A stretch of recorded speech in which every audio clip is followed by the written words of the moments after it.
గత వారము మనకి సూర్య చంద్రులతో పని లేదు అని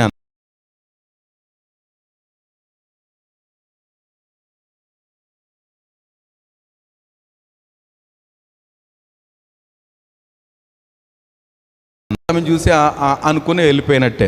ఎక్కువ మంది విజిట్ చేశారు కానీ ఎక్కువసేపు చూడలేదు. కానీ దేవుని వర్తమానాన్ని చివరి వరకు వింటే దాని పూర్తి అవగాహన కలుగుద్ది. కనుక నేను ఏదైనా వింటే చివరి వరకు వింటాను, విని అప్పుడు దేవుని స్తుతిస్తాను. దేవుని వాక్యాన్ని బట్టి నేను ప్రభుని స్తుతిస్తాను. కనుక ఈ చూసేవారు అంతా ఈ మంచి అలవాటు చేసుకుని చివరి వరకు చూసి దేవుని మహింపరచడానికి ప్రయత్నం చేయాలని, మీరు చూస్తూ దాన్ని లైక్ చేయడం కదా, తప్పక లైక్ చేయడం, మంచిది అనిపించినప్పుడు ఎవరికైనా ఫ్రెండ్స్ షేర్ చేయడం, ఇది నేర్చుకోవాలి.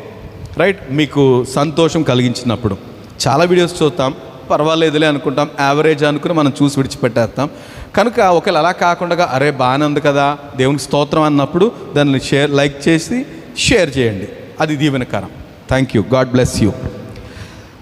ఈరోజు ఆ వర్తమానాన్ని నేను కంటిన్యూ చేయలేదు, ఎందుకంటే యాక్చువల్గా నా పాఠంలోకి వెళ్ళిపోవాలనే ఆతృత నాకు ఉన్నప్పటికీ గత వారం కలిగిన ఈ ప్రత్యక్షతను ముగించడం కొరకు నేను ఈ వారాన్ని కూడా దాన్ని కొనసాగించడానికి ఆశపడుతున్నాను. అయితే 20వ వచనం 60వ అధ్యాయము యెషయా గ్రంథం 60వ అధ్యాయము 20వ వచనంలో ఇక్కడ మాట్లాడిన మాటలు ఏంటంటే, మనం గత వారం ఏం ధ్యానం చేశాము? మనకి సూర్య చంద్రులతో పని లేదు. కానీ 20వ వచనం చూస్తే నీ సూర్యుడు అస్తమింపడు, చంద్రుడు క్షీణించడు.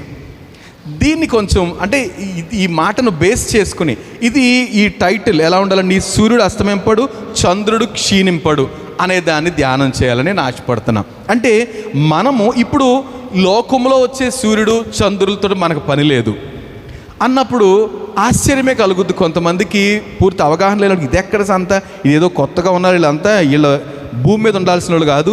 ఏమండి, ఎక్కడో నిజంగానే మనం భూమి మీద ఉండవలసిన వాళ్ళం కాదు. ఎక్కడ ఉండాలి? బహు త్వరగా ప్రభుతో ఉండాలని ఆశపడుతున్నామండి. కానీ అక్కడ ఉంచాడు కాబట్టి ఉంటున్నాం, కానీ ఏమంత కాంక్షతో ఉండట్లేదు. దేవునికి స్తోత్రం. అందరూ కాదు, కాంక్షతో ఉన్నవాళ్ళు చెప్పొద్దులేండి. ఎప్పుడైతే మనం ఆశతో అక్కడికి వెళ్ళిపోయిన ఆశ ఉందో వాళ్ళు మాత్రం స్తోత్రం చెప్తారా? హల్లెలూయా. రైట్, మనం అందరూ ఆశపడుతున్నాం. ఇది మన గురి ఏంటి అంటే ప్రభుతో ఉండాలని. పౌలు అంటాడు, ఈ దేహాన్ని విడిచి ప్రభుతో ఉండాలని ఆశ ఉంది, కానీ ఇక్కడ ఉంటే ఎవరికి ప్రయోజనకరం? ఆయనకు మహిమకరం, మీ అందరికీ ప్రయోజనకరం అంటాడు. మంది అదే స్టైలు. కనుక దేహాన్ని విడిస్తే ఎక్కడికి వెళ్ళిపోతాం? ప్రభుతో ఉంటాం. కనుక ప్రభు ఏమో ఇక్కడే ఆయన రాజ్యాన్ని స్థాపించడానికి వచ్చాడు కదండి. పరలోక రాజ్యము మీ మధ్యనే ఉంది అన్నాడు. దేవునికి స్తోత్రం కదండి. పరలోక రాజ్యము మీ మధ్యనే. పరలోక రాజ్యంలో సూర్యుడు ఉన్నాడా? చంద్రుడు ఉన్నాడా? ఏమండి, అక్కడ దీపం లేదు, ఏమీ లేదు. గొర్రెపిల్లే దీపము. దేవునికి స్తోత్రం. గొర్రెపిల్లే. ఆ గొర్రెపిల్ల వెలుగుతో పరలోకమంతా ఏమైపోతుంది? ఫుల్లీ కాంతివంతంగా ఉంది. మనం ఇక్కడ అంత కాంతివంతం రప్పించాలంటే బోల్డ్ లైటింగ్లు 1000 ఏవో పెట్టాలి. కానీ ప్రభు గొర్రెపిల్ల అక్కడ ప్రకాశిస్తున్నాడు. ప్రభు అంటాడు, పరలోక రాజ్యము మీ మధ్యన ఉంది. అంటే మనం అలా వెలగాలట. దేవునికి స్తోత్రం. కనుక అంటున్నాడు కదా, నీ సూర్యుడు అస్తమింపడు, నీ చంద్రుడు క్షీణింపడు. దేవునికి స్తోత్రం. అయితే నేను గత వారం ధ్యానం చేసిన విషయాలన్నీ ఆలోచిస్తూ ఈ వారమంతా ఆలోచిస్తూ ఉన్నాను. ఎవరైనా కామెంట్ చేస్తారేమో, ఎక్కడండి ఏం వర్తమానం అంటే ఇది ఏంటి అని అంటారు అనుకున్నాను. కానీ చివరి వరకు చూడరు కదా, అది నా బాధ. చూస్తే బాగుండేది. సో చూసిన మీరు, విన్న మీరు, నా ముందున్న మీరు, మీకు ఏమైనా సందేహాలు వచ్చినాయా? లేకపోతే కనీసం ప్రయత్నం చేశారా? ఈ సూర్యుడు చంద్రుడు కాకపోతే ఏంటి అంటే, మనం దేవుని వాగ్దాన ప్రకారం కదండి, మనం దేవుని వాగ్దాన ప్రకారం ఈ లోకం నుంచి వేరే రక్షణ పొందాం. కనుక మనం ఈ లోకపు ఏర్పాట్లతోటి, ఈ లోకం కొరకు ఏర్పరిచిన ఏర్పాట్లతోటి మనం హ్యాపీ అయిపోకూడదట. మనకంటూ వేరే ప్రపంచం ఉంది. అంటే నేను మరీ ఇంకేదో మాట్లాడుతున్నానా? అఫ్కోర్స్ దేవుని పిల్లలంగా కదండి. 60వ అధ్యాయంలో మనం చూస్తున్నాము. ఏమండి, ఈ లోకాన్ని చీకటి కమ్ముతుందట, కటిక చీకటి జనములు కమ్ముతుంది, కానీ యెహోవా నీ మీద ఉదయిస్తున్నాడు. లోకమేమో చీకటితో నిండిపోతుంది, కానీ ఈ దేవుడు మాత్రం మన మీద ఉదయిస్తున్నాడు. మనం ఏమవ్వాలంట? తేజరెళ్ళాలి. తేజరెళ్ళడం అంటే ఏంటి? తేజరెళ్ళటం అంటే వెలుగుమయమైపోవాలి. అంటే దేవుని వెలుగును మనం స్వీకరించి ఏమండి మనం తేజరెళ్ళాలి. అనేక మందికి వెలుగును ఇవ్వడం కొరకు దేవుని ఉద్దేశం. రైట్. నేను మరొకసారి గత వారం చాలా విషయాలు ధ్యానం చేశాం. దేవుని ప్రజలు అరణ్యములోకి, ఐగుప్తు నుంచి ఆ ఎర్ర సముద్రంలో బాప్తిజం పొందిన ప్రజలు వారు కనాను చేరే లోపు వారికి అనుభవించిన అద్భుతమైన సమకూర్పు, ప్రొవిజన్, లేకపోతే ఏమంటారు దాన్ని, ఇంకా ప్రొవిజన్ అంటే సమకూర్పేనా, ఇంకా సింపుల్ మాట ఏమనుందా, దేవుడు సమకూర్చిన ఆహారం పెట్టిన, మంచినీళ్ళు ఇచ్చిన, భద్రత ఇచ్చిన, ఆయన ప్రయాణంలో, వాళ్ళ ప్రయాణంలో నీడ, ఇలాంటివి ఇచ్చిన, అవన్నీ అద్భుతంగా చూసాం మనం. ఇవేమి ఈ లోకపు ఈ సూర్య చంద్ర నక్షత్రాలతో ప్రభు ఉపయోగించుకోలేదు. వారి కొరకు స్పెషల్ అరేంజ్మెంట్స్ చేశాడు. గత వారం మనం ధ్యానం చేసాం కదండి. ఏం అరేంజ్మెంట్ చేశాడు? వాళ్ళతో సూర్యుడితో పని లేదు, చంద్రునితో పని లేదు. పగలు మేఘస్తంభము, రాత్రి అగ్నిస్తంభం. దేవునికి స్తోత్రం. ఆయన ప్రజల పట్ల అంత శ్రద్ధగా రాతిలో నుంచి నీళ్ళు ఇచ్చాడు, ఆకాశాన్ని నుంచి ఆహారం ఇచ్చాడు, ఏమండి, గాలిలోంచి పూరేళ్ళు ఇచ్చాడు, ఏమండి, అన్ని సమృద్ధిగానే ప్రభు వారికి అనుగ్రహించాడు. రైట్. సో ఆయన ప్రత్యేక ఏర్పాట్లు తన ప్రజల కొరకు చేశాడు. ఎవరు ఆ ప్రజలు? ఆయన విమోచించిన ప్రజలు. సో మనము కూడా ఆయన పరిశుద్ధ రక్తాన్ని దారబోసి మనల్ని కొన్నాడు. ఆయన విమోచించిన ప్రజలము. మన కొరకు కూడా అన్ని ఏర్పాట్లు చేస్తున్నాడు. మనమేమీ నలిగిపోవాల్సిన అవసరం లేదు. ఆయన చేసే ఏర్పాట్లు ప్రత్యేకమైనవే. దేవునికి స్తోత్రం కలుగును గాక. అయితే నేను 2-3 విషయాలు దాని గురించి మరికొన్ని అంటే విషయాలు చదివి దానివల్ల వచ్చే ప్రమాదాలు కూడా ఉన్నాయి. అది కూడా ధ్యానం చేసి నేను ముగించిన ప్రయత్నం చేస్తాను. ఏమండి, నిర్గమాకాండంలో, ఏమండి, ఇశ్రాయేలు బయలుదేరిన తర్వాత నిర్గమాకాండంలోనే వాళ్ళకి సుమారు 17వ అధ్యాయంలోనే ఒక ప్రమాద పరిస్థితి ఏర్పడింది. ఏంటది? అమాలేకీయులతో యుద్ధం. అమాలేకీయులు అనగానే ఎవరు, దేనికి గుర్తు వాళ్ళు? శరీరానుసారులు. అమాలేకీయులు అనగానే శరీరానుసారులు. 17వ అధ్యాయం చూస్తే నాకు అక్కడ చిన్న సన్నివేశం అనిపించింది. ఏంటంటే రెఫీదీములో దిగారు ఇశ్రాయేలు సర్వసమాజము. అక్కడ రాయబడిన మాట, మొదటి వచనం, తరువాత ఇశ్రాయేలు సర్వసమాజము యెహో మాట చొప్పున తమ ప్రయాణములో సీను అరణ్యము నుండి ప్రయాణమై రెఫీదీములో దిగిరి. ఎక్కడ దిగారండి? ఎవరు మాట చొప్పున? యెహోవా మాట చెప్పున వారు రెఫీదీంలో దిగారండి. రెఫీదీంలో దిగితే అక్కడ ఒక సన్నివేశం జరిగింది. దాని ప్రస్తుతం మనకి అవసరం లేదు. దేవుని మాట చెప్పున రెఫీదీంలో దిగితే రిలాక్స్ అయ్యారు. కొంచెం రిలాక్స్ అయిన తర్వాత అంటే వాళ్ళకి దాహం అనిపించి మోషే మీద తిరుగుబాటు చేశారు. ఏంటి మాకు దాహానికి నీళ్ళు లేవంటే ప్రభు అప్పుడు అన్నాడు, పద నేను కొండ ముందు నిలబడతాను, బండ ముందు నిలబడతాను, వారి ఆ బండతో కొట్టు, నీళ్ళు వస్తే తాగుతారన్నారు. సో తాగి కొంచెం విశ్రమించారు. బండే కదా, నేను బండకి ఎదురుగుండా నిలబెడతాను, నువ్వు బండను కొట్టాలి, ఇక్కడ కొట్టాలి. కొట్టిన తర్వాత నీళ్ళు వస్తాయి అంటే నీళ్ళు వచ్చినాయి, బండలోంచి నీళ్ళు వచ్చినాయి కదా, దేవుని ప్రొవిజన్. మనం వారం ధ్యానం చేసాం. వచ్చిన తర్వాత చక్కగా నీళ్ళు తాగి రిలాక్స్ అయ్యారు. అబ్బాయా, మరి అంతవరకు నీళ్ళు తాగలేదా 17వ అధ్యాయం వరకును? నాకు తెలియదు. అంటే వాళ్ళకి దాహం అనిపించలేదు. చాలాసార్లు దాహం అయ్యలేదు, ఆకలి వేయలేదు. అలాంటి పరిస్థితి ఉంటుందండి దేవునితో గడుపుతున్నప్పుడు. దేవునితో ఉంటున్నప్పుడు, దేవుడిని నడిపిస్తున్నప్పుడు ఆకలి వేయకపోవడం, దాహం వేయకపోవడం ఉంటుందా? అందరూ ఏదోలాగా ఓపండి. అమెరికన్స్ లాగా ఇలా కూడా పర్లేదు, ఇది కూడా ఎస్సే, కానీ ఇలాగ అనకూడదు కదా, జీరోలాగా. ఏమండి ఉంటుంది. ఎగ్జాంపుల్ మోషే కొండ మీదకి వెళ్ళాడు దేవునితో మాట్లాడటానికి. సరే వెళ్ళవయ్యా అన్నాడు. వచ్చేస్తుంటే ఎన్ని రోజులైందంట క్యాలెండర్ చూస్తేని 40 రోజుల. ఎన్నిసార్లు ఏం మిస్ అయిపోయాం 40 రోజుల్లో? కక్కలు మిస్ అయిపోయాము, కూలింగ్ వాటర్ మిస్ అయిపోయాము, డ్రింక్స్ మిస్ అయిపోయాము, ఐస్ క్రీమ్లు మిస్ అయిపోయాము. అంటే దేవునితో మాట్లాడుతూ ఉంటుంటే నిద్రాహారాలు ఉండవు. ఇశ్రాయేలు కూడా అలాగే అనిపించింది. ఆకలి వేసింది కదా, వెళ్ళిపోయి ఎవడికో వేసేది దాహం వేస్తుందంటే నాకు కూడా అప్పుడప్పుడు అలాగా మోషే మీద తిరుగుబాటు చేస్తే, సో బండలోంచి మాట్లాడితే నీళ్ళు వచ్చినాయి, ప్రవాహంగా చక్క తాగి రిలాక్స్ అయితే, ఈ రిలాక్స్ మోడ్లో ఏం జరిగిందంట, అమాలేకీయులతోటి యుద్ధం వచ్చేసింది. ఇక్కడ ఏం జరిగింది అంటానంటే, నేను ఈ ప్రయాణంలో ఉన్న ఇశ్రాయేలు కొరకు యుద్ధం వచ్చింది అనుకుని యుద్ధం చేయాలి కదండి. యుద్ధం చేయాలంటే మోషే అంటాడు అహరోన్తో, అహరోన్ జూనియర్ అప్పుడు చిన్నోడు, అహరోన్తో అంటాడు, యెహోషువ చిన్నోడు. సో యెహోషువతో అంటాడు, నువ్వు ప్రజలు తీసుకెళ్ళి వాళ్ళతో యుద్ధం చెయ్యి, నేను కొండ ఎక్కుతాను అంటాడు. నువ్వు కొండ ఎక్కడం ఏంటి సార్, మీరు పెద్దోళ్ళు, ఇంతవరకు నడిపించడం, మీరు దగ్గరుండి మేము యుద్ధం చేస్తాం కదండి. మీరు దగ్గరుండి మీ యుద్ధం చేస్తామంటే లేదు నేను కొండెక్కాలి, నువ్వేమో ప్రజలను సమకూర్చి యుద్ధం చేయి అమాలేకులతోటి. యుద్ధం చేస్తున్నాడు, మోషే కొండెక్కాడు. కొండెక్కిన తర్వాత ఆయన చెయ్యి పైకి ఇలాగ ఎత్తాడు. ఎత్తుతుంటే ఇశ్రాయేలుకి విజయం. ఎంతసేపు ఎత్తారు? మీరు చెయ్యి 2 చేతులు ఎత్తి ఎంతసేపు ఉండగలుగుతారు? నేను మాట అంటాను, కొంతమందిని అడిగామనుకోండి, మేము ఎప్పుడు అసలు ట్రై చేయలేదండి, ఏంటి చేతులు ఎత్తి ప్రార్థన చేయడం. నేను స్త్రీల్ని ఇలా ఎత్తమని అన్నాను కదండి, చక్కగా ఇలా చూపించి ప్రార్థన చేయడం అందంగా ఉంటుంది కదండి. అఫ్కోర్స్ ఎత్తగలిగిన వాళ్ళు పైకి ఎత్తవచ్చు తగిన ఏర్పాట్లతో, కానీ చక్కగా ఇలా చేతులెత్తి మోషే చేతులెత్తి ప్రార్థన చేస్తున్నాడు. చేతులు ఎత్తేటప్పటికి ఇక్కడ ఇశ్రాయేలుకి విజయము. ఎంతసేపు ఎత్తుతాడు? పెద్ద ఆయన 120కి దగ్గర అయిపోతున్నాడు, 100 సంవత్సరాలు సుమారుగా ఉంటాయి. అలాంటప్పుడు చేతులు ఎత్తలేకపోతున్నాడు. ఈలోపు ఈ విషయం గమనించారు. ఆయనతో పాటు అహరోను హూరు వెళ్ళి చూశారు. ఇక్కడ చేతులు ఎత్తుతుంటేనేమో అక్కడ ఇశ్రాయేలుకి విజయము, ఈయన చేతులు దించుతుంటేనేమో అమాలేకులకు విజయం, శత్రువులకు విజయం అయిపోతుంది. ఓహో, వాళ్ళకి అర్థమైపోయింది. కొండ అంటే బాగా పెద్ద కొండ కాదు, ఎత్తైన ప్రదేశము. ఇశ్రాయేలు యుద్ధం చేస్తున్నారు. ఈయన చేయన ఎత్తినప్పుడేమో ఇశ్రాయేలుకి విజయము, చేయి దించినప్పుడు అమాలేకు శత్రువులకు విజయం. ఈ విషయం గమనించి రాయి తెచ్చి కూర్చోబెట్టి ఈ అహరోను హూరులు చెరుకో పక్క నిలబడి ఏమండి ఇలా ఇట్రా బాబు, తోహి చాలా కాలం తర్వాత చూసాం, నేను బెంగగా ఉంది నాకు, కూర్చో. ఈయన మోషే కదా, బ్లెస్ ఇట్రా త్వరగా. ఈయన మోషే, నేను అహరోను, నువ్వు హూరు, అక్కడ నిలబడు. ఈయన చేయి పైకెత్తు, పట్టుకో. ఆయన చేయి కూడా ఆ చేయి, ఈ చేయి నీది కాదు, ఈయన చేయి పైకెత్తు.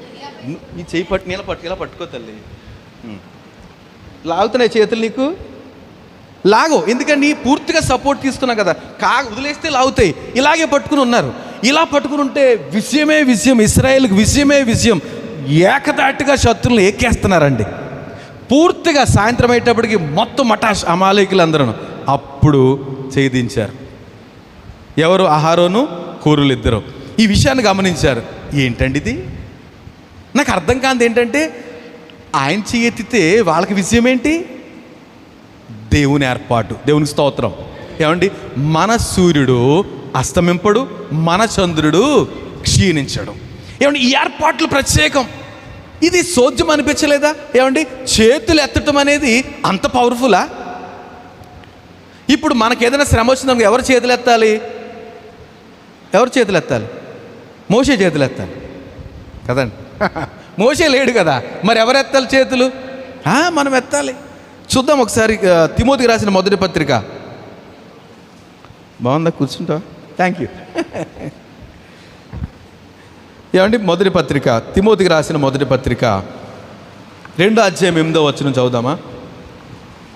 కావున ప్రతి స్థలమందును పురుషుల కోపమును, ప్రతి సమయమందు పురుషుల కోపం కాదు, పురుషులు కోపమును సంశయమును లేనివారై పవిత్రమైన చేతులెత్తి ప్రార్థన చేయవాలని కోరుచున్నాను. Thank you. ఏంటంట? ప్రతి సమయంలో పురుషులు అంటే పురుషులకు ఏముంటుందంట? కోపం ఉంటుంది. ఇంకోటి ఏంటి? సంశయం అంటే డౌట్ కదండి. సంశయం అంటే డౌటేనండి, అంతే కదా. పురుషులకు ఏముంటుందంటే కోపం ఉంటుంది. నేను ఎత్తడం ఏంటి, ఎవడు నన్ను చేయత్తమంటాకి, అలాంటివి అనుకోకూడదట. ప్రతి సమయంలోనూ పురుషులు కోపాన్ని, సంశయాన్ని, అంటే ఒక చెయ్యి కోపం అయితే ఇంకో చెయ్యేమో సంశయం కనుక దించుతారనమాట. కనుక 2 పక్కన పెట్టి ఏవైతే ప్రభు చేతులెత్తి ప్రార్థన చేయవాలి. పురుషులకే చెప్పబడింది. నాకు తెలియదు మీ గురించి, కానీ క్రొత్త నిబంధనలో ఏ భేదం లేదు కదండి, ఏ భేదం లేదు. పురుషుడని, స్త్రీ అని, అన్యుడని ఏ భేదం లేదు. క్రీస్తులు అందరూ ఒకటే. కనుక అందరము అంటే మీకు ఒక విషయాన్ని గమనించాలి. నేను యాక్చువల్ మరి దాన్ని పట్టుకుంటే వేరే వర్తమానంలోకి వెళ్ళిపోతాను. నా ఉద్దేశం అది కాదు. దానికి ప్రత్యేకంగా డీల్ చేయాలని ఆశపడుతున్నా. ఏమండి, మనం చేతులు ఎత్తుట ఎక్కడ ఉంటుంది కదా, సాయంకాలపు నైవేద్యంలా ఉంటుందట. అంటే చేతులు ఎత్తి ప్రార్థన చేస్తే ఏం జరుగుద్ది? ఏమండి, ఆయనకు నైవేద్యం ఇచ్చినట్టుగా. చేతులు ఎప్పుడు ఎత్తుతారు? ఏమండి, చేతులు ఎప్పుడు ఎత్తుతారు? ఏంటమ్మా చెప్పు తల్లి, రేపుకా అర్థం లేదు నాకు, గట్టి చెప్పు.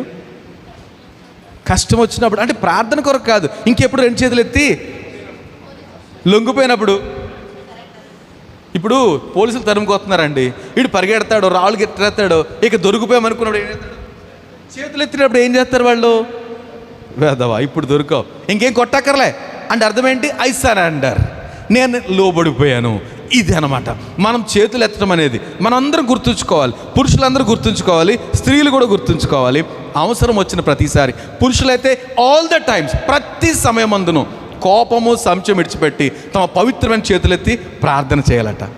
ఏమండి, ఎంతమందికి ఈ అనుభవం ఉందో నాకు తెలియదు, కానీ ప్రతిసారి అవకాశం ప్రభుని ఆరాధించడానికి చేతులు ఎత్తవచ్చు, మనకు కష్టం వచ్చినప్పుడు కూడా ఏం చేయొచ్చు?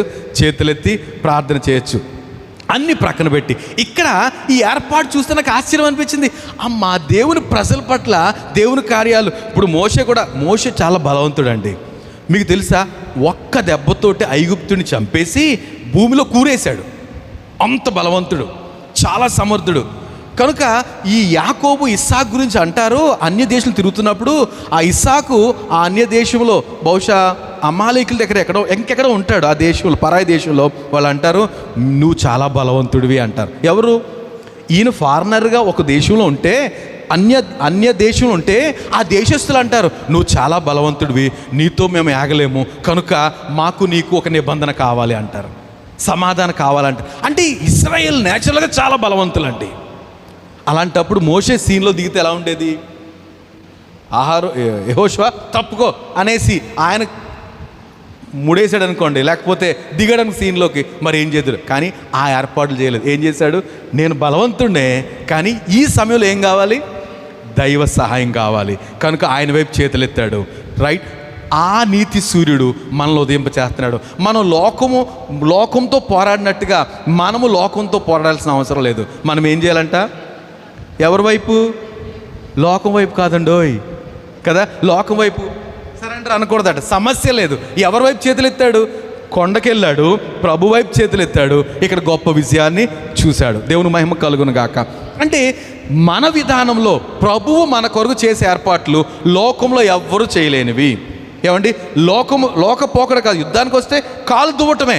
కానీ దేవుడు తన ప్రజలకు నేర్పించింది ఏంటంటే, నా వైపు చూడాలి, గొప్ప విజయాన్ని మీకు అనుగ్రహిస్తాను. దేవుని మహిమ కలుగును గాక. మరొక విషయాన్ని మీ ముందు చెప్పాలని ఆశపడుతున్నాం. ఏమండి, రెండో రాజుల గ్రంథం అంటే జస్ట్ 3 విషయాలు మీకు చెప్పి నేను మెయిన్ టాపిక్లోకి వెళ్ళాలని ఆశపడుతున్నాను. రెండో రాజుల గ్రంథం, ఇది 4వ అధ్యాయంలో ఒక సన్నివేశం, చిత్రమైన సన్నివేశము. మనం ఎక్కడ శ్యామ్ గారి ఇంటి దగ్గర ధ్యానం చేసాం. ఏమండి, ఇక్కడ ఏం జరిగిందంటే, రెండో రాజులు 4వ అధ్యాయంలో ఏం జరిగిందంటే, ప్రవక్తల శిష్యులు ఉంటారు. ప్రవక్త ఉంటాడు, ఏలియా కానీ ఎలీషా కానీ, ఇలాంటి ప్రవక్తలు కొంతమంది శిష్యులు ఉంటారు. వాళ్ళు కూడా ప్రవక్తలే, కానీ జూనియర్స్. ఈ పెద్ద ఆయన ఉన్నంత వరకు వాళ్ళు జూనియర్స్. సో ఈ ప్రవక్తల శిష్యుల్లో ఒక శిష్యుని భార్య వచ్చింది ఎలీషా దగ్గరికి. వచ్చి, అయ్యా, నా భర్త అలాగే నీ దాసుడు, అంటే జూనియర్ ప్రవక్త, చాలా యథార్థంగా పనిచేశాడని నీకు తెలుసు. నేను ఆ మాటలు చదువుతాను చూడండి. అంతటి ప్రవక్త శిష్యుల్లో ఒకని భార్య, నీ దాసుడే నా పెనిమిటి చనిపోయాను. అతడు చనిపోయాడు, భార్య వచ్చింది. ఏమంటది? అతడు యెహోవా యందు భక్తి గలవాడై ఉండునని నీకు తెలుసు. నా భర్త నీ దాసుడు ఎంతో భక్తి కలిగిన వాడు, ఈ విషయం మీకు తెలుసు. కానీ ఆయన చనిపోయాడు, మాకు అప్పు ఉంది. నాకు ఇక్కడ చాలా ప్రశ్నలు వచ్చినాయి, కానీ ఇది ధ్యానం చేసే సమయం కాదు. ఈయన ఒక ప్రవక్త, లేకపోతే ప్రవక్త శిష్యుడు, దేవుని యందు భయభక్తులు కలిగిన వాడు, కానీ ఏముందంటే ఈయనకి అప్పు ఉందంట. ఎలాంటి అప్పు? తనకి 2 కుమారులు ఉన్నారంట. భర్త చనిపోయాడు, ఆ పాస్టర్ గారు చనిపోయారు, 2 కుమారులు. ఇప్పుడు ఆ అప్పు ఇచ్చినోడు వచ్చి అంటాడు, నువ్వు నాకు అప్పన్న తీర్చే, లేకపోతే కుమారులు 2 నాకు దాసులుగా ఇచ్చేసే అన్నాడు. ఎంత సోద్యం అండి! అంటే ఎంత అప్పు ఉండొచ్చు? 2 కుమారుల్ని నేను పట్టుకెళ్ళిపోతాను, దాసులుగా పట్టుకెళ్ళిపోతాను. అప్పుడు మనుషులు అమ్మేసేవారు కదా. నీ 2 కుమారులు నా అప్పుకు ప్రతిగా నీ 2 కుమారులు నాకు ఇచ్చేయి అంట వచ్చాడట అప్పు ఇచ్చినోడు. ఎంత దయనీయం! ఒక పక్కన భర్త లేడు, మళ్ళీ ఆయన ఎవరు? పాస్టర్ గారు అప్పు చేసి చచ్చిపోయాడు. ఆయన ఎందుకు నాకు ఆశ్చర్యం అనిపించింది. సరే, చచ్చిపోతే ఇప్పుడు అప్పు ఇచ్చినోడు ఏమో వచ్చి నీ పిల్లలు 2 ఇచ్చేసేయి, అప్పుడు బాకీ తీరిపోద్ది అని అంటున్నాడు. ఈవిడ గురువు గారి దగ్గరికి వెళ్ళింది, ఎలీషా దగ్గరికి వెళ్ళి, ఇది పరిస్థితి అంటే ఆయన అంటాడు నీ దగ్గర ఏముందమ్మా అన్నాడు. ఏముందంటే ఆవిడ తక్కువ సమాధానం. మనల్ని అడిగారు అనుకోండి, ఏముందమ్మా అంటే ఏం చెప్తాం? బ్యాంకులో డబ్బు లేదండి, ఏమంటే ఒక పొలం లేదండి, ఇలాంటివి లేవని చెప్తాం. కానీ ఆమె విధానం మనం గమనిస్తే నూనె కుండ ఉందా గారు అన్నది. ఏముందంట? నూనె కుండ ఉందంట. అసలు ఎలా చెప్తారో మాట నాకు అర్థం కాలేదు. చూడండి, ఇప్పుడు అప్పులతోటి నిండిపోయింది. అప్పులోడు వచ్చి పిల్లలిద్దరిని తీసుకెళ్ళిపోతాను అంటున్నాడు. ఈ విషయం పాస్టర్ గారు చెప్పడానికి వెళ్ళింది, పెద్ద పాస్టర్ గారికి. ఆయన అంటాడు, నీ దగ్గర ఏముందమ్మా అంటే, ఏమీ లేదు అయ్య గారు, నూనె కుండ తప్ప ఇంకేమీ లేదు. అంటే మిగతా కుండలన్నీ పగిలిపోయినాయా? అప్పుడు అంతా కుండలే కదా, మట్టి కుండలే. నూనె కుండ ఒక్కటే ఉందంట. అంటే కొంచెం నూనె ఉంది కాబట్టి దాని నూనె కుండ ఉంది. సరిపోద్దులే. ఏమంటాడు ఆయన? చక్కటి సలహా ఇచ్చాడు. ఏంటంట? నేను ఏ హెడ్డింగ్లో చెప్తున్నానంటే, మన సూర్యుడు అస్తమింపడు, చంద్రుడు క్షీణింపడు. ఆయన ఏర్పాట్ల గురించి నా హృదయం ఉప్పొంగి నేను ప్రభుని మహింపరుస్తున్నా. ఏమండి, ఆయన అంటాడు, ఆ పాస్టర్ గారు అంటాడు, మంచిది, నూనె కుండ ఉంది కదా, నువ్వు మీ మొత్తం చుట్టుపక్కల అందరి ఇళ్ళ దగ్గర నుంచి కుండలు తెచ్చుకో, ఖాళీ పాత్రలు తెచ్చేసుకో. ఏమండి, ఓసారి దీక్ష ఇవ్వండి, ఓసారి గంగాళం ఇవ్వండి, ఓసారి పాత్ర ఇవ్వండి. ఈ పాత మాటలు వీళ్ళకి ఎవరికి తెలియదు. గంగాళం తెలియదు, పాత్ర తెలియదు కదా, తెలుసా మీకు? ఎక్కడ వినుంటారు. ఇవన్నీ పెద్ద పెద్ద వస్తువులు అని ఇంత ఉంటాయి. గంగాళం ఇంతలా ఉంటుంది. కొంతమంది ఇళ్ళలో ఉండొచ్చు కదా, ఇత్తడివి కదండి, ఇత్తడా రాగా, ఇత్తడివి ఉంటాయి. పండగలకి తోమి మళ్ళీ బయట పెడతారు కదా, రాగికి ఉంటాయండి పెద్ద పెద్ద. ఇలాగా చుట్టుపక్కల నీకు ఎంతమంది తెలుసు అంతమంది దగ్గర ఖాళీ పాత్రలు తెచ్చుకుని నువ్వు నీ పిల్లలు ఆ ఖాళీ పాత్ర లోపల పెట్టేసి తలుపు వేసుకోండి, లోపల తలుపు పెట్టేసుకుని నీ నూనె కుండ ఉంది కదా, ఆ నూనె కుండ అందులో పోస్తా ఉండు, పాత్రలో పోస్తా ఉండు అంటే, సరే వీళ్ళ దగ్గర నుంచి అందరి దగ్గర నుంచి పాత్రలు తెచ్చారు. పోనీ ఇంత గదే ఉంది వాళ్ళిద్దరికి అనుకుందాం, వాళ్ళ ముగ్గురికి. మొత్తం గది నిండా డేక్షాలు, ఆ పాత్రలో గంగాళాలు అన్నీ నింపేశారండి. అన్నీ తెచ్చేశారు. లోపలికి వెళ్ళి తలుపు పెట్టుకుని ముగ్గురే ఉన్నారు లోపల. ఆ నూనె కూడా తీశారు, పోస్తూనే ఉన్నారు. పోస్తుంటే నిండిపోయింది, ఇంకా ఉంది, మళ్ళీ పోస్తున్నారు, నిండిపోయింది, మళ్ళీ పోస్తున్నారు, నిండిపోయింది. ఒక్కొక్కటి మొత్తం నింపేసి కొడుకులతో అంటుంది, ఒరే ఇంకేమైనా ఉంటే తిండిరా, ఆగలేదు ఇది, ఇంకా ఉందన్నది. అంటే ఇంకెక్కడ? అప్పటికే ఆంటీ అన్నది, ఎన్ని పట్టుకెళ్తున్నారు ఎందుకు అని అడిగింది. ఇంక లేవన్నది అనేసి మొత్తం మీద అందరి దగ్గర తెచ్చేసి పెట్టారు. ఇంక లేదని చెప్పేటప్పుడు ఎప్పుడైతే ఇంక లేవు అన్నారో నూనె ఆగిపోయింది అంట. ఇక్కడ మొత్తం లోపల పెట్టేసి మళ్ళీ బయటికి వెళ్ళి తలుపేసేసి ఆయన దగ్గరికి వెళ్ళింది. సార్ నింపేసామండి, మొత్తం నూనె కుండలన్నీ నిండిపోయినాయండి, మా గది నిండా నూనెనండి అని అంటాడు. రైట్, ఈ నూనె కొంత అమ్మేసి ఎంతండి కేజీ నూనె ఇప్పుడు? 175 కదా, 175 అంతేనా? 175, 160, 175, 170. పామ్ ఆయిల్ కూడా 150 పైనే. పామ్ ఆయిల్ తినొద్దండి, అస్సలు తినకూడదు అనేసి మరీ చెప్తారు డాక్టర్లు. టోటల్ అవాయిడ్ చేసేయండి. రైట్, పామ్ ఆయిల్ జోలికి వెళ్ళొద్దు. రైట్, ఇప్పుడు అంత నూనె అమ్మేసుకోమంటే నూనె అమ్మేసుకో, ఎంతవరకు అమ్ముతావు అమ్మేసి అప్పు తీర్చేసే. వాడు ఎవడో వస్తున్నాడు కదా, వాడికి అప్పు తీర్చేసే. మిగతాది నువ్వు అమ్ముకుని నువ్వు నీ బిడ్డలో బ్రతకండి. దేవునికి స్తోత్రం కలుగును గాక. ఏంటండి ప్రొవిజను? ఈ సమకూర్పు ఏంటి? ఎక్కడ జరుగుద్ది ఇలాగా? ఏమండి, అంటే ఏముంది వాళ్ళ దగ్గర? ఏముందో చూశాడు ప్రభు. ఆయన అడుగుతున్నాడు, ఏముంది నీ దగ్గర? ఇలాంటి ప్రశ్నే ఒక ఆయన. ఏమండి, ఈయన గురువుగారు, ఎలీషా గురువుగారు ఎవరు? ఏలియా రౌద్రం కలిగి, అంటే దేశం భక్తిహీనత పెరిగిపోయింది, విగ్రహారాధన పెరిగిపోయింది కనుక తెగించి అంటాడు, నేను ఎవరి సన్నిధి నిలబడ్డానో ఆ యెహోవా జీవం తోడు 3.5 సంవత్సరాలు వర్షం రాదు, మంచు రాదు, ఏమీ రాదు, పొండి అని చెప్పేసి వెళ్ళిపోయాడు కసిగా.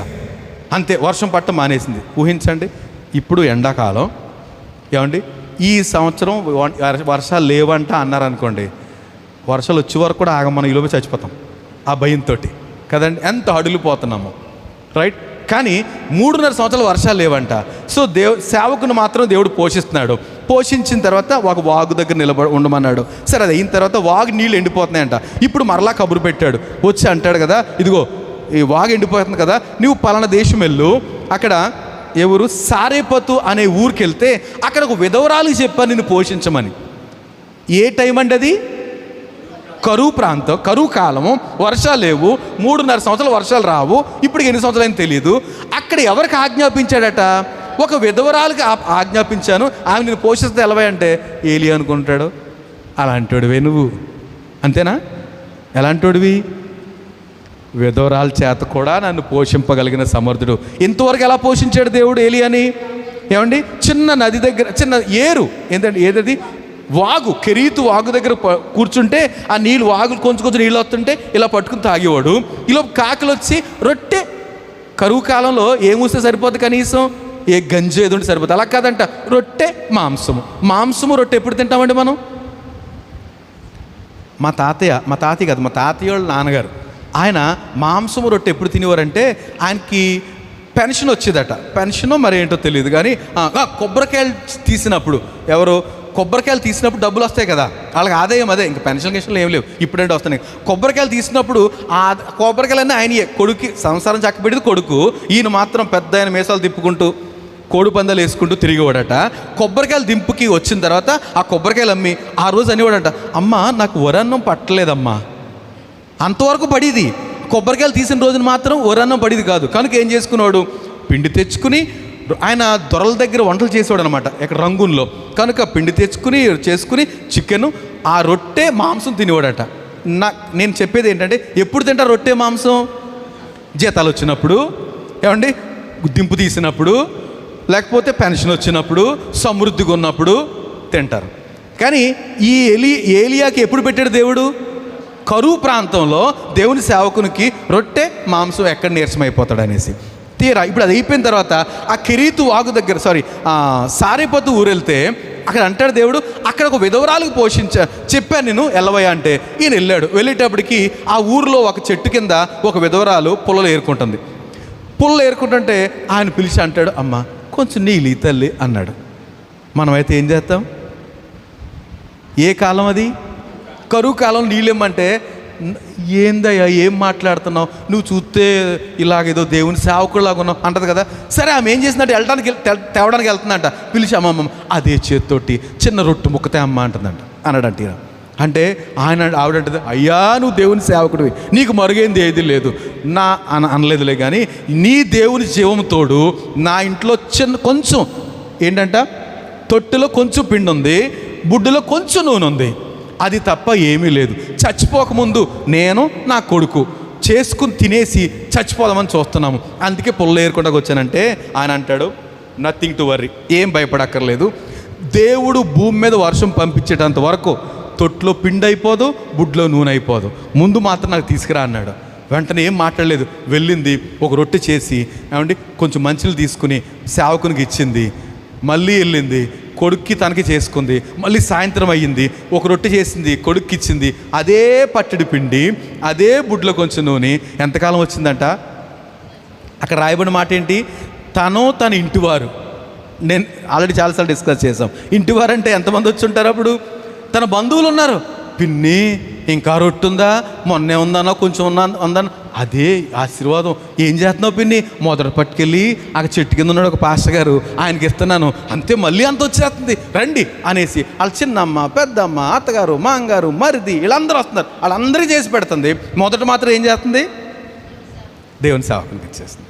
ఏమండి, భూమి మీద వర్షం వచ్చేటంత వరకు ఆ తొట్టులో పిండి అయిపోలేదంట, అనేక దినములు బుడ్లో నూనె అయిపోలేదట. ఏంటండి ప్రొవిజన్? ఈ సమకూర్పు ఎవరు? మన సూర్యుడు. దేవునికి స్తోత్రం. దేవుని సమకూర్పు ఎలా ఉంటుందంటే, ఆ సూర్యుడు, ఈ సూర్యుడు ఒక్కోసారి సీరియస్, ఒక్కోసారి సారీ కనపడ్డు, కానీ ఈ సూర్యుడు లేకపోతే మన సూర్యుడు అస్తమింపడు, మన చంద్రుడు క్షీణింపడు. దేవునికి మహిమ కలుగును గాక. రైట్. సో ఇంతవరకు ఈ విషయాన్ని మనం గమనించాము. మరొక సీరియస్ విషయం ఏంటంటే, నా భయం ఏంటంటే, ఇంత ధారాళంగా తన ప్రజలు నడిపించిన దేవుడు, ఏమండి చాలా ధారాళంగా, నిన్న గత వారం ఇప్పుడు మనం చూసాము, అసలు దేవుని ప్రజలకు ఆయన మీద నమ్ముకున్న వారికి ఏ లోటు లేకుండా అద్భుతంగా కొంచెం ఉంటే సరిపోద్ది, రోజులు నెలలు సంవత్సరాల తరబడి పెంచేయగలిగిన దేవుడు. కొంచెం నూనె బుడ్డుంటే చాలు, అప్పులు తీరిపోతాయి, వీళ్ళ బ్రతుకంతా సాగిపోతుంది. ఇలాంటి అద్భుతాలు చేసిన దేవుడు అరణ్యంలో చాలామందిని చంపేశాడు కదండి. చంపేశాడా? అరణ్యంలో రాలిపోయారట. ఏమంటే అరణ్యంలో ఎందుకు రాలిపోయారు? అరే, ఇంత గొప్ప సమృద్ధిగా, అసలు ఈ లోకంతో సంబంధం లేకుండా పంటలు లేవు, నీళ్ళు చెరువులు లేవు, ఏమంటే సమస్తము సమకూర్చిన దేవుడు ఎందుకు రాలిపోయారు అరణ్యంలో?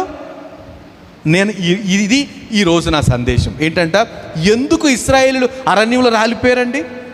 ఎవరు వీళ్ళు? వీళ్ళ కొరకు నూతన సూర్యుడు, వీళ్ళ కొరకు చంద్రుడు, దేవుడు చేసిన ఏర్పాట్లు. ఈ లోకంలో ఉన్న సూర్యచంద్రులతో సంబంధం లేకుండా వారికి ప్రత్యేక ఏర్పాట్లు చేసి మహా భీకర సైన్యాన్ని భీకర అరణ్యంలో నడిపించిన దేవుడు ఎందుకు అరణ్యంలో వాళ్ళు చచ్చిపోయారు? కొంచెం సేపు మనం ఇది ఆలోచించాలి. నా ప్రార్థన ఎందుకు అనంటే, ఏమండి, నేను జస్ట్ ఒక 4 పాయింట్స్ మీతో చెప్పదలిచాను 4 విషయాలు. ఇక్కడ సంఖ్యాకాండం 12-16 అధ్యాయాలు జస్ట్ మీరు తెరవద్దు, కానీ ఎప్పుడైనా చదువుకుందరు, కానీ you can open if it is necessary, right. ఈ 12-14 అధ్యాయాలు ఉన్నాయనుకోండి. ఏమండి, మీకు తెలుసా 12 అధ్యాయంలో మోషే మీద తన అక్క అన్న ఏం చేశారు? అసూయ పడ్డారండి. నేను 4 మాటలు చెప్తాను చూడండి. అసూయ, అధికార దాహం, ఇంకా అసంతృప్తి, దేవుని ఏర్పాటును గుర్తించకపోవడం. ఈ 4 విషయాలు గమనించండి. ఈ 2 అధ్యాయాల్లో 12వ అధ్యాయం 16వ అధ్యాయంలో ఏముంటాయంటే అసూయ, అధికార దాహం, అసూయ ఉంటుంది. అసూయ అంటే అర్థం ఏంటి? నీకేనా, నాకు లేదా, నాకు ఉండక్కర్లేదా అంటే వాళ్ళిద్దరు ఏమంటున్నారు? నువ్వేనేంటోయ్, దేవుడు మాతో కూడా మాట్లాడిచ్చాడు కదా అంటారు. దేవుడు వాళ్ళని వాడుకున్నాడు, కానీ మోషేని ఎందుకు తృణీకరిస్తున్నారు వాళ్ళు?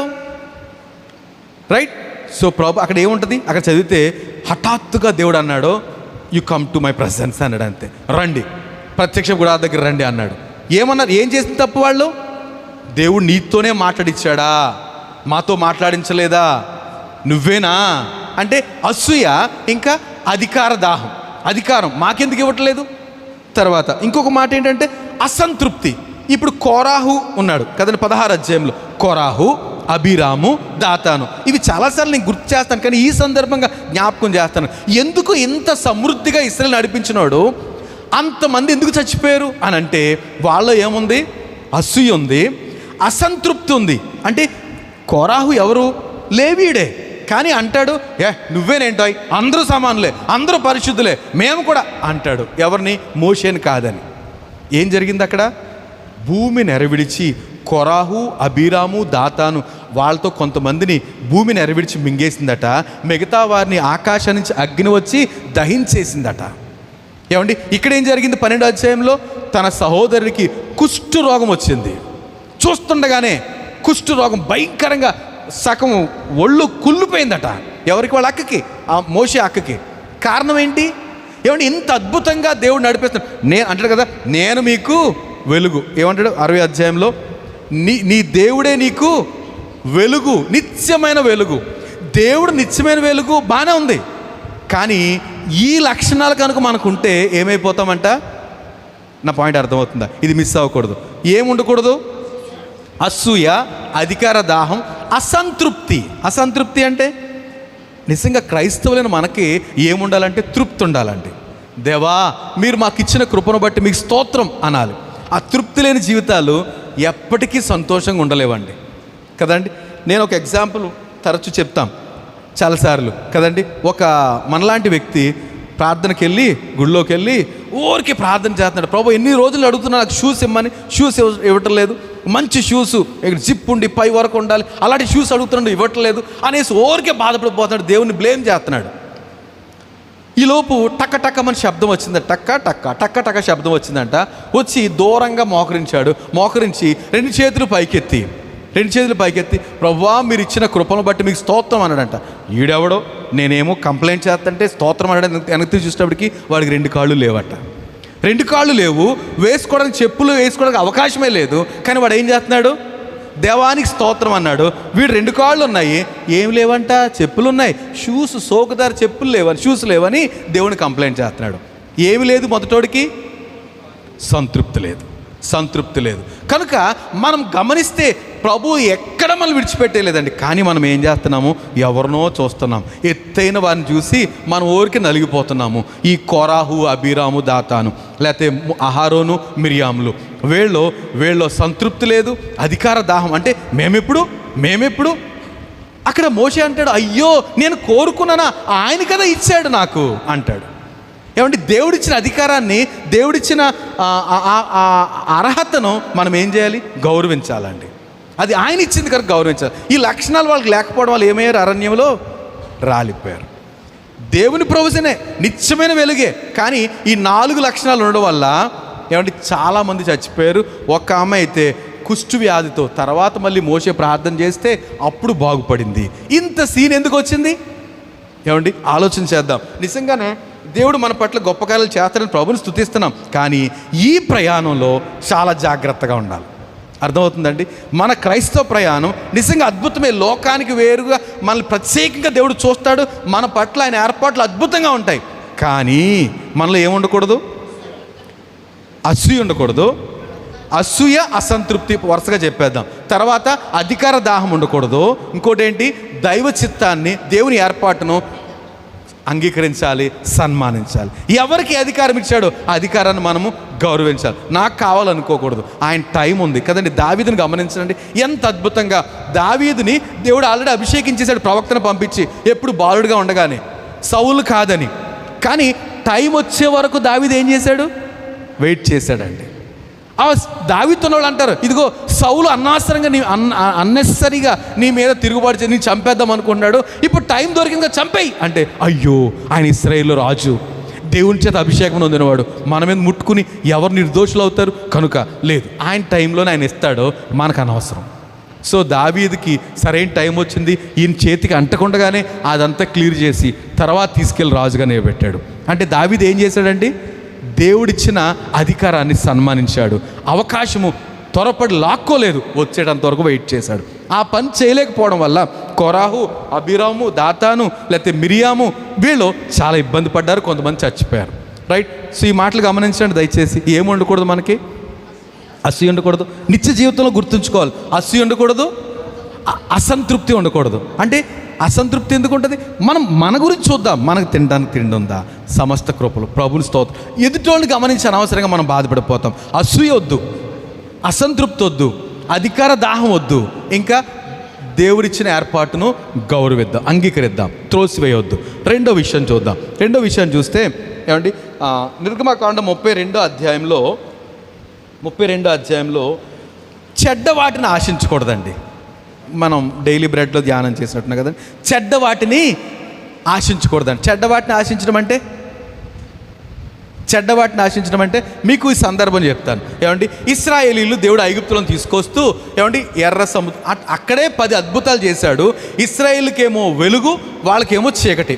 ఇశ్రాయేలుకేమో మంచినీళ్ళు, వాళ్ళకి నీరంతా రక్తము. ఇలాగ ఎన్నో అద్భుతాలు చేసి ఇశ్రాయేలు నడిపించాడు. ఎర్ర సముద్రాన్ని పాయలు చేశాడు, బండ నుంచి నీళ్ళు ఇచ్చాడు. అయితే ఇప్పుడు మోషేని పిలిచి, రా మీకు అందరికీ కట్టడలు ఇస్తాను, అంటే వాక్యాన్ని ఇస్తాను, మీరు నడవలసిన మార్గాన్ని మీకు బోధిస్తాను, నా స్వరం వినిపిస్తాను అనేసి మోషేని కొండ మీదకి పిలిచాడు. మోషేని కొండ మీద పిలిచి మోషేతో మాట్లాడుతున్నప్పుడు ఇశ్రాయేలు కూడా సమాజం అంతా క్రిందుండి వినాలండి. అప్పుడు వీళ్ళు అన్నారు, దేవుని మాట వింటప్పుడు గుండెలు బేజారెత్తిపోతున్నాయి, వీళ్ళకి దబ దబ దబ కొట్టుకుంటున్నాయి, దేవుని మాట అంత భయంకరంగా ఉంది. అప్పుడు మోషేతో వీళ్ళు అన్నారు, అయ్యా మేము వినలేము, వింటే చచ్చిపోతాం, కనుక నువ్వు తర్వాత మాకు చెప్తూ కానీ మేము వినలేము, చచ్చిపోతాము, దయతో దేవుడు మీతోటే మాట్లాడమనివ్వండి, మాతో మాట్లాడొద్దంటే అప్పుడు దేవుడు ఇశ్రాయేలుకి వచ్చే వాయిస్ కట్ చేశాడు, మోషేతో మాట్లాడాడు. సో ఇంత లైవ్ దేవుని మాటలు విన్నారండి, దేవుని స్వరం విన్నారు, దేవుని మహిమను చూశారు, అద్భుతాలు చూశారు. చూసిన వాళ్ళు మోషే కొంచెం ఆలస్యం చేశాడు. అక్కడ మోషే ఆలస్యం చేయలేదు, ప్రభువు ధర్మశాస్త్రం గురించి అన్నీ చెప్తున్నాడు, రాసిస్తున్నాడు. ఇలాగ 40 రోజులు అయిపోయింది. ఈ లోపు వీళ్ళు ఏం చేశారంట? క్రిందనున్న ఇశ్రాయేలీయులు ఏం చేశారంట? ఏమన్నా అంతకుముందు 40 రోజుల క్రితమే దేవుని వాయిస్ విన్నారు, చెవులు గింగురుమన్నాయి, గుండ్లు బాదుకున్నారు, ఏమండి దేవుని మహిమను చూశారు. ఇన్ని అద్భుతాలు చూసిన 40 రోజుల్లో మళ్ళీ మారు మనసు పొంది ఆహారం దగ్గరికి అంటున్నారు, బాబు మాకు ఆ మోషే ఏమైపోయాడు, చచ్చిపోయాడు, పైన రావట్లేదు, కనుక మేమందరం బంగారం ఇస్తాము, దేనో చెయ్యి, దాన్ని ఊరేగించుకుని మళ్ళీ వెళ్ళిపోదాం మనం. ఏంటి, ఏం ఆశిస్తున్నారు? చెడ్డ వాటిని ఆశించారు. అక్కడ రాయబడి ఉంది, ఇశ్రాయేలీలు చెడ్డ వాటిని ఆశించారట. చెడ్డ వాటిని అంటే వీళ్ళు దేవుని అద్భుతాలు క్లియర్గా చూసి ఇప్పుడు ఏమంటున్నారు, ఆ దేవుడు ఏమేడో మాకు తెలియదు, ఎవడో కొన్ని ఒక నందినో లేకపోతే దూడనో ఏదో చేసి ఇచ్చేసాయి, వాడే దేవుడు అనుకుని మేము వెళ్ళిపోతాం. ఏంటిది? మోషేతో అన్నాడు ప్రభు, ఇంకో వెళ్ళు, నీ ప్రజలు నాశనం అయిపోయారు, వాళ్ళు ఏదో చేసుకుని డ్యాన్సులు కడుతున్నారు, తిని త్రాగి ఆడటానికి లేచారు అంటాడు. ఏమండి అక్కడ ఏం జరిగింది తెలుసా అండి? మోషే కింద దిగాడు, బహుశా యెహోషువలు అనుకుంటా, కింద దిగేటప్పటికి రెచ్చిపోతున్నారు, ఆడటానికి లేచి ఆ నందిని లేకపోతే ఆ దూడ తయారైందంట, బంగారం ఆ అగ్నిలో పోస్తే దూడ తయారైందంట. ఆ దూడను ఊరేగించితే ఏమంటారు తెలుసా అండి? నువ్వే మమ్మల్ని తీసుకొచ్చావు, నువ్వే మమ్మల్ని తీసుకొచ్చావు, ఎక్కడి నుంచి? ఐగుప్తులోంచి నువ్వే మమ్మల్ని తీసుకొచ్చావు, ఏంటి ఎంత క్లియర్గా దేవుని స్వరం విన్నారో ఇప్పుడు ఏమన్నారు? ఎదుడు కావాలి. అది ఏమన్నాడు తెలుసు దేవుడు? చెడ్డ వాటిని ఆశించవద్దు.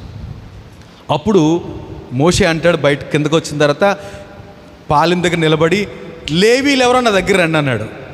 చాలామంది వచ్చారు.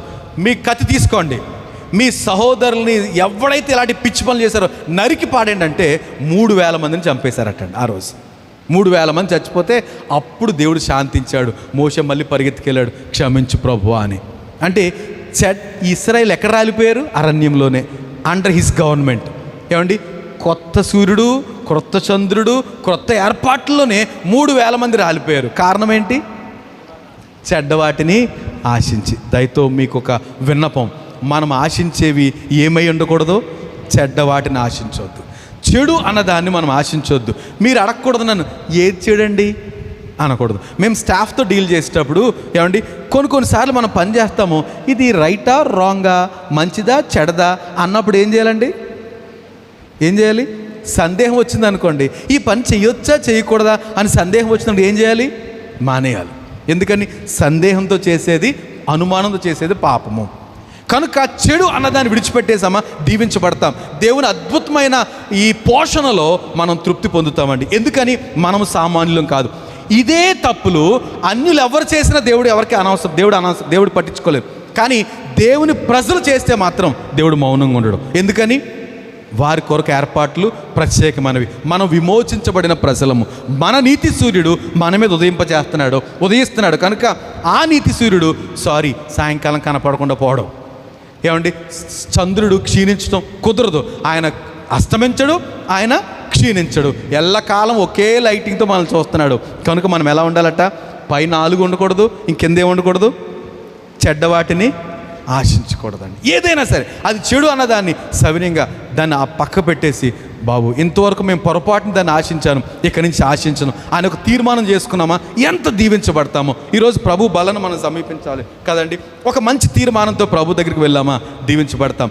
బల అంటాడు, అంతే తప్ప నేను చెడ్డవాటిని ఆశిస్తూనే ఉంటాను, మళ్ళీ బలలో పాల్గొంటూనే ఉంటాను అని అంటే మాత్రం చాలా ప్రమాదం అండి.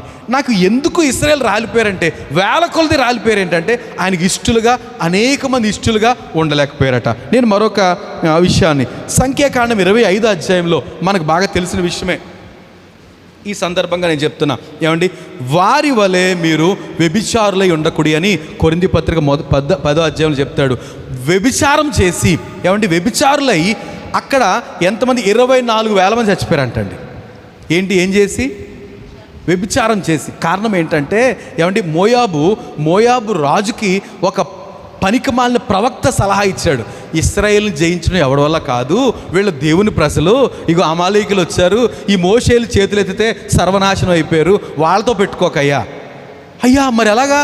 ఇశ్రాయేల్ని నాశనం చేయాలంటే ఎలాగంటే, ఇశ్రాయేల్ని ఎవడో నాశనం చేయలేడు. కారణం ఏంటి? వారెవరు? దేవుని ప్రజలు. ఫర్ యువర్ కైండ్ ఇన్ఫర్మేషన్, మనల్ని ఎవ్వరూ నాశనం చేయలేరు. కారణం ఏంటి? మనము దేవుని ప్రజలము. మనకున్న ఏర్పాట్లు ప్రత్యేకమైనవి. దేవుడు మనకు చేసే ఏర్పాట్లు ప్రత్యేకమైనవి. కనుక ఆ ప్రవక్త సలహా ఇచ్చాడు. ఎందుకంటే దేవుని ప్రవక్త సలహా ఇచ్చి, ఏమీ లేదు, వాళ్ళ కనుక పాపం అంటే వ్యభిచారము, విగ్రహారాధన చేశారా, వాళ్ళ దేవుడే చంపేస్తాడు వాళ్ళని. ఆ పని చేయించు. ఎలా చేయించమంటావు? మీ మోయాబు స్త్రీలు కత్తిలా ఉంటారు కదా, చాలా అందంగా తయారు చేయి, మంచి గుమగుమలు పంపించు, వాళ్ళ పాలెం మీదకి పంపించు. ఆ ఇశ్రాయేలు సొంగ కాల్చుకుంటూ వచ్చేసారు అనుకోండి, వీళ్ళని తీసుకెళ్ళి ఆ పర్వతం మీద తీసుకెళ్ళి విగ్రహారాధన చేయించు. వ్యభిచారము, విగ్రహారాధన, ఈ 2 పనులు చేయించు, ఫినిష్. నువ్వేం చేయక్కర్లేదు, వాళ్ళే నాశనం అయిపోతారు. ఎవరిచ్చారు సలహా? ఒక ప్రవక్త సలహా ఇచ్చాడు అన్యరాజుకి. ఇంకా అన్యరాజు వీళ్ళని నాశనం చేయాలంటే ఎవరి వల్ల కాదు. మీరు గమనించాలి, మనల్ని నాశనం చేయడం ఎవరి వల్ల కాదు. ఎవరు నాశనం చేయగలుగుతారు మనల్ని? మన దేవుడే. ఆయనకి ఇష్టంగా లేకపోతే ఆయన నాశనం చేస్తాడు తప్ప అన్యులకు మనల్ని అప్పగించడు. మీరు గమనించాలి. కనుక అది చెప్పినప్పుడు ఈ మోయాబు రాజు ఆ స్త్రీలు పంపించాడు వీళ్ళ మీదకి. అంతే, వాళ్ళు వచ్చి వ్యభిచారం చేస్తున్నారు, ఆ దేవతల దగ్గర తీసుకెళ్ళి వెళ్తున్నారు. అంతే, తెగులు పుట్టింది, చచ్చిపోతున్నారు. 24,000 మంది చచ్చిపోయారటండి. ఏంటి, ఇశ్రాయేల్ సమాజంలో 24,000 మంది అంటే ఎంత పెద్ద నెంబర్ తెలుసా? ఇశ్రాయేల్ ఒక్కళ్ళు చచ్చిపోయినా దేవునికి చాలా కోపం. అలాంటిది 24,000 మంది చచ్చిపోయారు. కారణం ఏంటి? వాళ్ళు ఏముంది? వ్యభిచారము, విగ్రహారాధన. ఆ టైంలో ఏమండి, సో నేను అది ఎలా విరుగుడు జరిగింది నేను చెప్పట్లేదు, కానీ నా ఉద్దేశం అది కాదు. కానీ ఎందుకు రాలిపోయారు ఇశ్రాయేలు అంటే మొదటి 4 ఏంటి? అసూయ, అసంతృప్తి, అధికార దాహం, ఏమండి దేవుని ఏర్పాటును గౌరవించకపోవడం. అయితే రెండోది చెడ్డ వాటిని ఆశించకుండా. మూడోది ఏంటంట? వ్యభిచారము, విగ్రహారాధన. ఈ రెండిట్ల వల్ల 24,000 మంది చచ్చిపోయారండి. దేవుని ప్రజలే, దేవుడే వాళ్ళకి నిత్యమైన వెలుగు, కానీ ఎందుకు చచ్చిపోయారు? ఇష్టలుగా ఉండలేకపోవడం వల్ల. కనుక దేవునితో వ్యవహారము కత్తి మీద సామేనండి. రైటే, అద్భుతమైన కృప, ఆయన చూపులో కనికరం, ఆయన మాటల్లో దయ. ఇంకేదో పాట పాడాం కదా, ఎంతో కనికరం కలిగిన దేవుడు. ఆయనకి ఇష్టంగా లేకపోతే మాత్రం చీల్చి చెండాడేస్తాడు. ఇది నా భయం. కనుక మీరు గమనించాలి, నిజంగా ఆయనకి ఇష్టలుగా ఉన్నామా? అద్భుతంగా, ఏమండి, లోకమంతా కటిక కరువు, కానీ మనకేం చేస్తాడు? రొట్టె ఆహారం, మామూలు ఆహారం కాదు, సాంబార్ భోజనాలు కాదు, ఏంటంట? రొట్టె మాంసం ఇవ్వగలుగుతాడు. నూనె కొండుంటే సరిపోతుంది, నూనె కొండుంటే సరిపోద్ది. ఏం జరుగుతుందంట? అప్పులన్నీ తిరిగిపోతాయి. ఏమండి, అంటే కొంచెం ఉంటే చాలు, దేవుడు దాన్ని ఆశీర్వదించేస్తాడు కదండి. మనకి ఈ ఈ సందర్భం జ్ఞాపకం చేసుకుంటే, చిన్న పిల్లగాడి దగ్గర ఎంత ఉందంట? 5 రొట్టెలు 2 చేపలు. బహుశా ఒక ఆయన అంటాడు కదా, ఈ రోజులు తినేశారు, ఇంకా 5 మిగిలినవి, మిగతా వాళ్ళు అందరూ తినేశారు. పెద్దోళ్ళు, చిన్నపిల్లడు ఇంకా ఆ మాటలు ఉండిపోయి తినడం మానేశాడు. 5 రొట్టెలు 2 చేపలు ప్రభుకి ఇస్తే ఏమైందంట? వేల మంది కదండి, 5,000 మంది. పురుషులు అంటే స్త్రీలు ఎంతమంది ఉంటారు? పిల్లలు ఎంతమంది ఉంటారు? వాళ్ళందరూ తినగా ఇంకెంత మిగిలిందంట? దేవునికి ఏం అసాధ్యం కాదు. కానీ ఒక్క పని మనం చేయాలి, ఆయనకి ఇష్టం లేనివేవి మనలో ఉంచుకోకూడదు. ప్రభు మనందరి హృదయాలను సంధించాలని కోరుతున్నా. లేకపోతే నేను ఆవేశపడటం కాదు, కానీ ఇంత గొప్ప అవకాశాలు మనకి ఇస్తున్న ప్రభు, ఆయనకి ఇష్టం లేని వాటిని కనుక మనం ఉంచుకున్నామా, రాలిపోతామండి, సక్సెస్ అవ్వలేము, దీవించబడలేము. మన మూలంగా దేవునికి అవమానం. చివరి మాటలు నేను చెప్తున్నా, ఏమండి, 11వ అధ్యాయము, సంఖ్యాకాండమే 11వ అధ్యాయము, 14వ అధ్యాయము, 21వ అధ్యాయం మనం గమనిస్తే, ఇక్కడ వాళ్ళు తిండి కొరకు, నీళ్ళు కొరకు, ఇంకా మాంసం కొరకు, ఏంటి ఇశ్రాయేలు ఏడ్చారండి. ఏంటంటే మాకు తిండి లేదు, ఎప్పుడు ఈ సవిసారపు మన్నేనా, మాకు కక్క కావాలి అన్నారట. ఎక్కడ? అరణ్యంలో. అరణ్యంలో ఏం కావాలంటున్నారు? కక్క కావాలి మాకు, మాంసం తినేవాళ్ళు. అక్కడ వాళ్ళు ఎవరు? ఐగుప్తీలంట. వల్ల వేసిన తర్వాత మిగిలిపోయిన చేపలు ఉంటాయి కదండి, పిత్త పరుగులు, ఎందుకు రోడ్డు మీద, అలాంటివన్నీ తెచ్చుకుని తినేవాళ్ళు మేము. కీరకాయలంట, కాకరకాయలు కాదు, కీరకాయలు, దోసకాయలు, అలాంటివన్నీ ఆ చేపల కొండల దగ్గర తినేసేవాళ్ళు మేము. అలాంటివి ఏమీ లేవని ఏడ్చారట. ప్రభు వాళ్ళకి ఏడవకూడదు, ఏం అడగాలి? వాళ్ళ అవసరాలు ఎరిగిన వాడు, ఏమండి, అన్నీ సమకూరుస్తున్నాడు ఆశ్చర్యంగా. పగలు మాకు మేఘస్తంభం అడిగారా వీళ్ళు? రాత్రి అగ్నిస్తంభం అడిగారా? అబ్బాయి అన్నీ సమకూరుస్తాడు. ఆ మాంసం కూడా తినిపించే ఉండేవాడు. కానీ ఈ లోపు ఏం చేశారంట? మాకు లేదే అని ఏడ్చారట. ఏమండి, ఏడ్చారట. అక్కడ రాయబడింది దేవుని శోధించారట. ఇంకోటి సనుగుడు. ఈ 2 విషయాలు గమనించాడు. మరి ఈ 2 విషయాలు కూడా చెప్తే నేను ముగించేస్తా. ఏముండకూడదండి? శోధించకూడదు అంటే మాకేమి ఇవ్వట్లేదు, నువ్వు మమ్మల్ని మర్చిపోయావు. అక్కడైతే అంటే పోలుస్తున్నారు. ఎక్కడ పోలుస్తున్నారు? లోకాన్ని ఇప్పుడు విశ్వాసులుగా పోలుస్తారు. మేము అప్పుడండి ఎప్పుడు రక్షణ పొందకముందండి ప్రతి వారంకో సినిమాకి వెళ్ళిపోయేవాళ్ళం అండి. ఇప్పుడు కనీసం ఇట్లాంటి పిచ్చి పిచ్చి పోలికలు అనమాట. శోధన, ఇంకోటి ఏంటి? సనుగుడు. ఈ 2 ప్రమాదం అండి. వాళ్ళ సనిగి 1000 మంది చచ్చిపోయారండి. ఏమండి, పూరేళ్ళ గురించి సనిగారు ఆహారం కొరకు. దేవుడు అంటాడు, ఇదిగో 1 రోజు కాదు, 2 రోజు కాదు, 3 రోజు, నెల రోజులు తింటారు మాంసం మీరు. పూరేళ్ళు మాంసం నెల రోజులు తింటున్నారు. పడ్డాయి ఒక్కసారిగా, గాలి వచ్చి పూరేళ్ళ పాలులో పడిపోయినాయి అంట. పడిపోగానే ఇంక వండుకోవడం కూడా లేదు, చాలా కాలం అయింది కదా. ఇంకంతే. ఇది పిల్లులు తింటే కదా, పక్షి దొరికింది అనుకోండి, ముందు ఎక్కడ ఆ ఎంటుకలు అన్నీ తినేస్తుంది. అలాగా వీళ్ళు తినేస్తున్నారు, మాంసం తినేస్తున్నారు, ఇంకా తినేస్తున్నారు, సరిపోవట్లేదు. ఇంకోటి పూరేళ్ళు తినేసి ముక్కులోంచి, నోట్లోంచి, ఇంకెక్కడి నుంచి వచ్చిందంట, వచ్చిస్తుందంట మాంసం బయటకు వచ్చే, తినేసి బయటకు వచ్చేస్తాను. అలా తిని చచ్చిపోయారు చాలామంది. ఎందుకు తెలుసా? దేవుని శోధించారు వాళ్ళు. దేవుణ్ణి ఆ విధంగా మనం శోధింపక యుందుము. శనిగారట. ఎక్కడ? తాపకరమైన సర్పాలు. ఏం శనిగారండి? అక్కడే బాగుంటుంది మాకు. ఎక్కడ? ఐగుప్తులో బాగుంటుందండి. ఏం చేసేవారు ఐగుప్తులో మన వాళ్ళు? సాఫ్ట్వేర్ ఉద్యోగాలా? ఏమంటే బానిస బతుకు. ఏ బానిస? వెట్టి పనులు. ఏంటంట? వెట్టి పనులు. బానిస బతుకంటే వెట్టి పనులు చేసేవారు. ఇలాంటి వాళ్ళు ఇప్పుడు వచ్చి ఇంత రాయల్గా ఎలా తీసుకొస్తున్నాడు వాళ్ళని? చిన్న పని చేయరు. పని చేశారంటే ఇశ్రాయేలు అరణ్యంలో పని లేదు. ఏమంటే హ్యాపీగా ఆ మేఘం వెళ్తుంటే వెళ్ళేవారు, మేఘం ఆగిందా ఆగేవారు, సాయంత్రం అయ్యేటప్పటికి మళ్ళీ అగ్నిస్తంభం. ఇలాగ అద్భుతంగా నడిపించుకోవడం వస్తుంటే బట్టలు మాయటం లేదు. ఏమండి, బట్టలు మాయటం లేదు, చెప్పులు అరిగిపోవటం లేదు, కాళ్ళు ఏం వాపులు లేవు, కాళ్ళు నీరు రావట్లేదు. మనం కొంచెంసేపు కూర్చున్నా ఒకరోజు ప్రయాణం చేస్తుంటే కాళ్ళు వాసిపోతున్నాయి. కానీ వాళ్ళకి అలాగే వాయిలే. ఇంత చాలా సౌకర్యవంతంగా ప్రభు నడిపిస్తుంటే ఆ పనికి మళ్ళీ ఐగుప్తుని అక్కడే బాగుంది అంటే దేవుడు ఏం చేశాడంట? తాపకరమైన సర్పాలట ఆ అరణ్యంలో ఎక్కడి నుంచి వచ్చేసి కరుస్తుంటే చచ్చిపోయారండి. దేవుడికి ఎందుకు అంత కోపం వచ్చింది? మీరు గమనించండి, ఇశ్రాయేలీలు అరణ్యంలో యాక్సిడెంటల్గా చచ్చిపోయింది ఏదీ లేదండి. పొరపాటు తుఫాను వచ్చి పాము కరిచి అలా లేదు. పనిగట్టుకుని ప్రభు రప్పిస్తే తప్ప వాళ్ళకి ఏ శోధన రాలేదు. నన్ను అర్థం చేసుకోవాలి, ఈ మాటలు అర్థం చేసుకోవాలి. అంటే మనము దేవుని ప్రజలము, ఆయన రక్తంతో కడగబడిన వారము. మన మీదకి ఏది రావాలన్నా ఎవరు అనుమతించాలి? ప్రభు రక్తం అనుమతిస్తే తప్ప మన మీదకి ఏమీ రాదండి. కనుక మనం ఎక్కడ ఆందోళన పడక్కర్లేదు. మన గవర్నెన్స్ వేరు, మన మీద ప్రభుత్వం చేసేది వేరు. కోర్స్ మనం ఇక్కడ లోకంలో ఉన్నాము, వీళ్ళకి విధేయులు కావాలి. కానీ మనం పూర్తిగా ఆధారపడవలసింది ఎవరిని? దేవుని దగ్గర. మన పౌరసత్వము పరలోకమందు ఉన్నది. సో మనం ఈ విషయాన్ని గమనించాలి. దేవుని ఏర్పాట్లు అద్భుతమైనవే, కానీ ఏమండి కొన్ని లక్షణాలు మనకు ఉండకూడదు. ఈ మాటలు చెప్తే మీరు టైర్డ్ అయిపోతున్నారు. అయిపోయింది, ముగించాను, నా వర్తమానం అయిపోయింది. ఏమి ఉండకూడదు చెప్పండి, ఎంత గుర్తొస్తే చెప్పండి. కింద నుంచి వెళ్దామా? ఏమి ఉండకూడదు? ప్రభువుని శోధించక యుందుము. ఇంకో పని చేయకూడదు, ఏంటంటే శోధన సనుగుడు. ఏమండి, దేవుని సనగొద్దు. సనగడం కంటే ఏది బెటరు? డైరెక్ట్గా మోకరించి గొల్లుని ఏడవండి, అయ్యో ప్రభువా సనుగుడు వచ్చేస్తుంది, క్షమించు ప్రభువా. అస్తమానం అదే గుర్తొచ్చేస్తుంది. ఏది? ఐగుప్తే గుర్తొచ్చేస్తుంది. అక్కడ మాకు రాయల్ లైఫ్ కాదు, బానిస బతుకు, వెట్టి పనులు, అయినా అదే గుర్తొచ్చేస్తుంది. క్షమించు ప్రభువా. ఏడవటం మంచిది. శోధించొద్దు, సనగొద్దు. 2, చెడ్డ వాటిని ఆశించదు. వ్యభిచారం విగ్రహారాధన, ఇది దేవుని పిల్లలకు తగదు. ఏమండి, నాశనం అయిపోతాం. ఈ మాట ఖచ్చితంగా చెప్పాల్సి వస్తుంది, నాశనం అయిపోతాం. 2, 3వది ఏంటంటే చెడ్డ వాటిని ఆశించొద్దు. ఏమండి, దేవుడు సజీవుడై అనేక అద్భుతాలు మన ముందు చూపిస్తున్నప్పటికీ మనం వాళ్ళకలాగా చెడ్డ వాటిని ఆశించామా? ఆలస్యం కావచ్చు, కానీ మనం త్వరపడిపోయి రాంగ్ స్టెప్లోకి వెళ్ళడం వల్ల నష్టపోతాం. తర్వాత ఇక ఫస్ట్ది ఏంటంట? అసూయొద్దు, అధికార దాహం వద్దు, అసంతృప్తి వద్దు.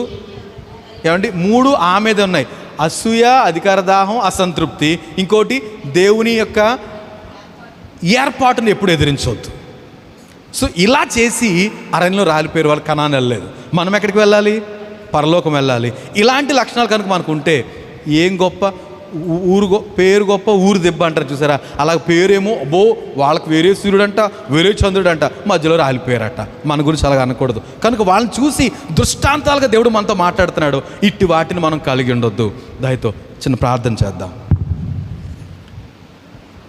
Thank you lord. యేసయ్యా మీకు స్తోత్రం. ప్రియుడు అని తండ్రి, మా ప్రభు అయిన యేసు, మిమ్మల్ని స్తుతిస్తూ దేవా మాకు అనుగ్రహించిన ఈ ధ్యాన భాగాన్ని మా వెనుకలో దీవించండి. ఈ మాటలు వింటున్న బిడ్డలు, ఇక్కడున్న బిడ్డలు, వినబోతున్న వారి బిడ్డల్లో కూడా నీ గొప్ప కార్యాలు జరిగించి మిమ్మల్ని మీరు మహిమ తెచ్చుకుంటారని, నీ బిడ్డలను మాకు ఇలాంటి లక్షణాలు ఉండకూడదని హెచ్చరించబడుతూ తండ్రి నీ మాటకు లోబడి ప్రభువా అయ్యా నీ స్తోత్రం. మా సూర్యుడు అస్తమింపడు, మా చంద్రుడు క్షీణింపడు. కనుక మాకు మీరు చేస్తున్న ఏర్పాట్లు మేము అనుభవిస్తూ నేను మహింపరచడానికి, మీకు ఇష్టం లేని వాటిని దేన్ని మేము కలిగి ఉండకుండగా తండ్రి మీకు ఇష్టమైన వాటిని సేవించే వారంగా మమ్మల్ని ఆయత్తపరిచి మీరు మహిం పొందుతారని యేసు నామములోని ప్రార్థన అడిగి వేడుకుంటున్నాం ప్రియ తండ్రి. ఆమెన్. దేవునికి స్తోత్రం.